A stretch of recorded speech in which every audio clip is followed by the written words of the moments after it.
Hey everyone, welcome back to my channel.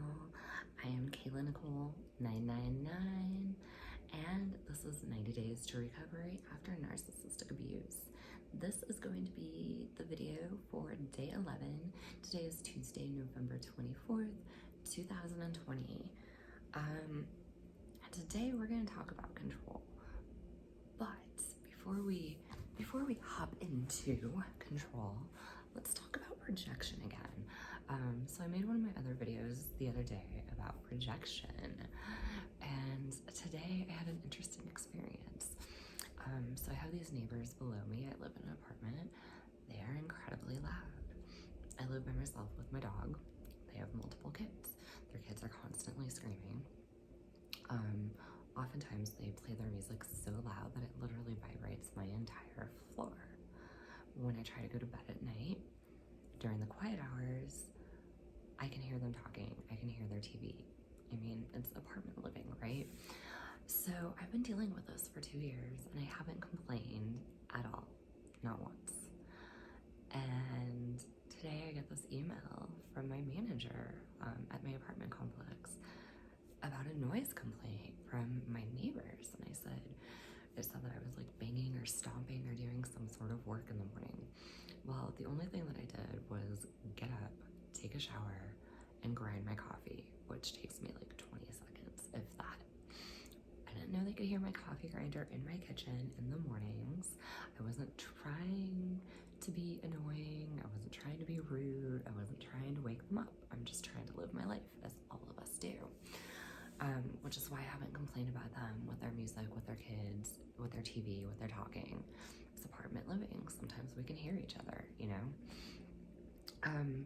So I basically replied back to my apartment manager and told her that all I did was grind my coffee and that they were banging this morning, and apparently they were banging on their ceiling trying to get my attention because me grinding my coffee irritated them that much. And I said, you know, I haven't complained about them for 2 years, but there's this and this and this and this going on.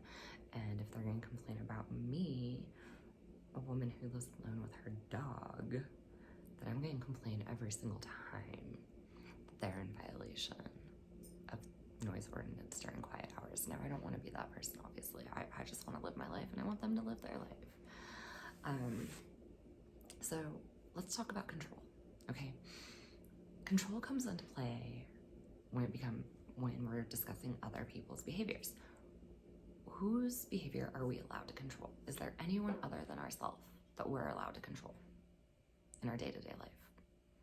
Most of the time, not. I mean, if you're a parent, then obviously your kids, to an extent, you still have to give your kids freedom to be themselves.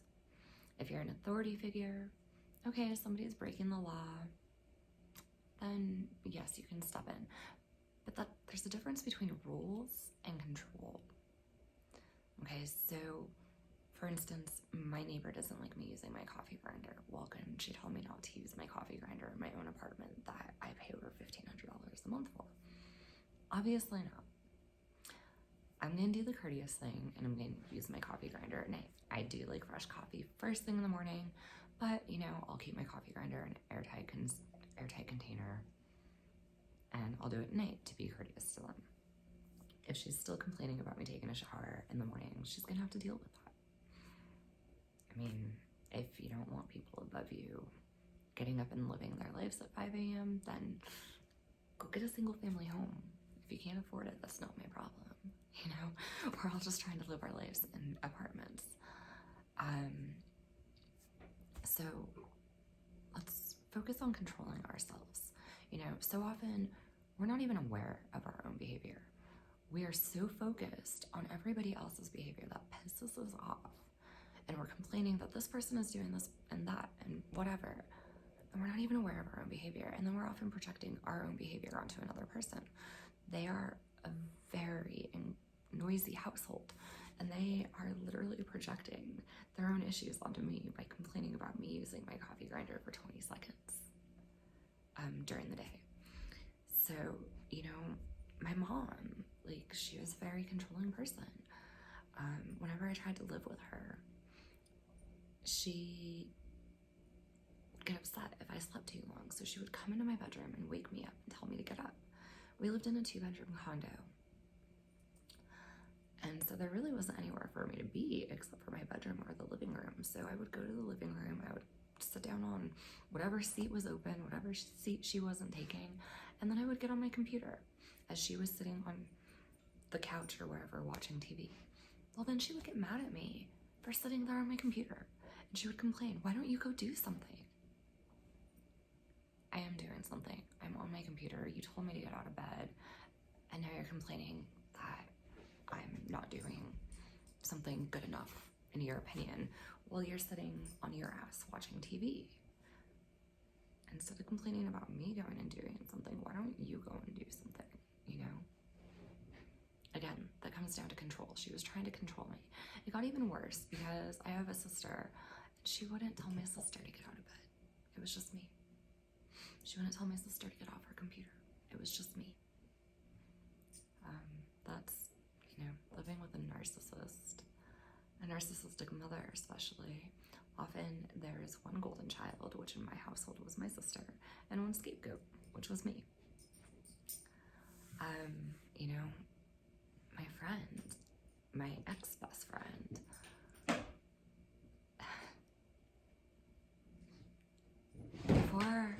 before her ex-boyfriend and I started to see each other, they had been broken up for a really long time. She was already dating multiple men. And they had been broken up for probably about 6 months by this time. Maybe 7, 8 months, somewhere around there. And anyway, so she had been dating other men basically since a month and a half after the breakup. And this was a few months after the breakup. The actual incident that occurred was in Vegas, which was a few months after the breakup. But her trying to control him didn't happen until July of that year. So, you know, she had been dating other men. Well, he was hanging out with other women. They're broken up, but they were still trying to hang out as friends, which really was odd, you know. Anyway, she was really mad about him hanging out with these other women, even though she was dating other men. They're broken up. She has no right to control who he hangs out with whatsoever. So all of us go out together in July, and I'm talking to her later after this happened because I didn't end up going back to the apartment with them. And she's telling me how she ended up punching him in his face while he was asleep on her couch because she went through his phone while he was sleeping and found out that he shared a bed with another woman back in May. Okay, they were already broken up in May, and this incredibly toxic female punched her ex-boyfriend in his face while he was asleep on her couch because he shared a bed with another woman. And she only found out that he shared a bed with another woman because she had went through his phone. First of all, you cannot control your ex. You just can't. Second of all, you shouldn't be going through your ex-boyfriend's phone. You shouldn't be going through your boyfriend's phone, period. If you have questions about something, you need to be having a conversation with them. And if you don't trust that person to be honest with you, then you shouldn't be involved with that person, period. Have I gone through somebody's phone? Absolutely, I have. I was much younger than her when I did it. I found out he was cheating on me with 5 different girls. I knew he was cheating on me before I went through his phone. I should have left, which is my intuition, you know? There was no reason for me to go through his phone. I knew he was cheating. I should have just ended the relationship then. But for her to go through his phone after they're broken up, after she's sleeping with other men, that is so incredibly toxic. And then to proceed to punch a person who is sleeping in their face because you're mad at them, it's disgusting. It's totally abusive. You know, it's one thing to punch somebody in self-defense, but to punch an innocent person while they're asleep and they don't even have a chance to defend themselves. Not that he would have defended himself against her anyway, because he doesn't hit women. You know? But all of these people, they're projecting their own issues onto everybody else, and they're trying to control everybody. So I want to encourage you to stop focusing on what everybody else around you is doing. You can only control yourself. So start paying attention to what you're doing, you know?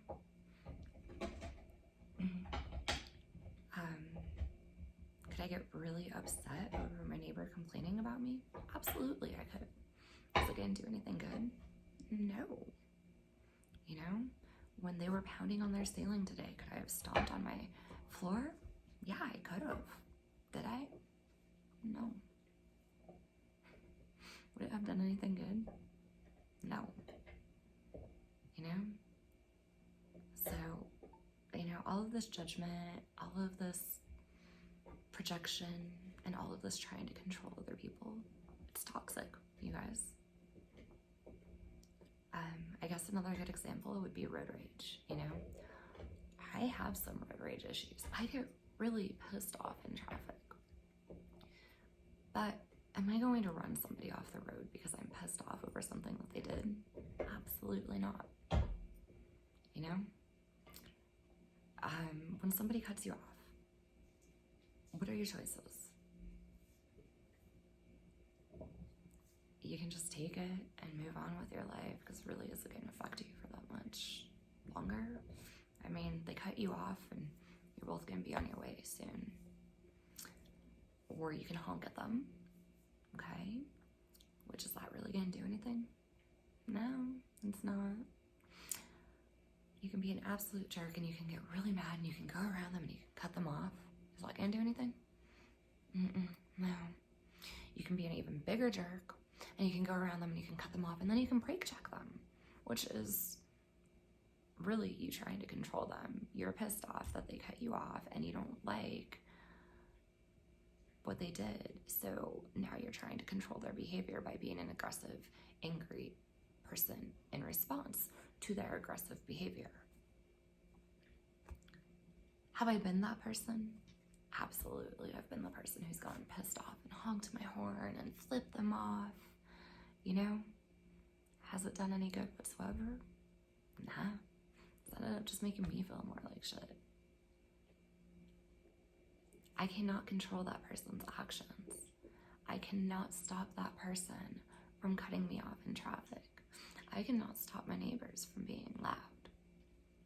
However, I can control myself. I can control my response. I can decide not to let their actions infuriate me to the point where I have to act like a child. You know? My ex-best friend and all of them stalking and harassing me for years on social media because they were mad that they were sharing my stories. Or that I was sharing my stories. They were mad that I was sharing my stories that involved them. So, you know, they created that computer bot to try to control me. Did it do any good? Absolutely not. It made matters worse. I've been sharing my stories on more platforms. Did they get what they wanted? Absolutely not. You know? The funny thing is I would have never shared any of these stories had they just let me move on with my life. You know? Had we all just moved on with our lives and my cars would have never been vandalized and people would have never been dropping out of my life left and right because she was going and talking all kinds of shit behind my back, I would have never shared my stories. But they decided to be jerks to me, so I shared my stories because I have a right to share my stories. And then they attempted to control me by trying to create a computer bot to attack me, to stop me from sharing my stories. It's beyond me that I'm dealing with people in their 30s and 40s. So, you know, on that, I really want to encourage you to just focus on your own behavior. You know, stop worrying about what everyone else is doing and focus on you and focus on your reactions. Focus on being the better person. And I don't really have anything much more to say on that. I haven't decided what videos I'm going to link to, but obviously I will be linking 2 videos. If you like this video, please be sure to give me the thumbs up. If you didn't like this video, please be sure to give me the thumbs down. Share with me in the comments what you liked, what you didn't like.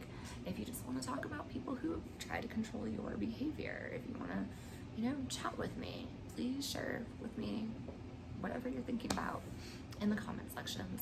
Also, you guys, I have been getting all kinds of spam in the comments, like people leaving links to some really inappropriate sites that I'm not even going to try to click on because I'm worried that I might get viruses or something if I attempt to click on them, you know?